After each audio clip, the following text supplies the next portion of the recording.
దక్షిణామూర్తి దక్షిణాన్ని ఎందుకు చూస్తాడంటే ఆయన మృత్యుంజయుడు. ఆయన ఉత్తరాన్ని కూర్చుని దక్షిణాన్ని చూస్తాడు.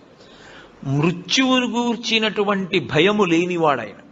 ఆయన పాదములు పట్టుకుంటే మృత్యుభీతి పోతుంది, భయం పోతుంది. అందుకే దక్షిణామూర్తి స్వరూపం అసలు సమస్త ఐశ్వర్యము దగ్గర నుండి, చదువుల దగ్గర నుండి, మోక్షము వరకు దక్షిణామూర్తి ఇవ్వలేనటువంటిది లోకమునందు లేనే లేదు.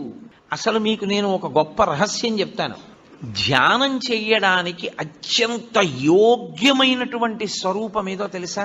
చాలా గొప్ప స్వరూపం దక్షిణామూర్తి స్వరూపం. దక్షిణామూర్తిని కానీ మీరు ధ్యానం చెయ్యగలిగితే మీకు ఏది అభ్యున్నతిని కల్పిస్తుందో అవన్నీ మీకు ఈశ్వరుడు ఇచ్చేస్తాడు. అంత మంగళప్రదమైన స్వరూపం, అంత అందమైన స్వరూపం, అంత సౌమ్యమైన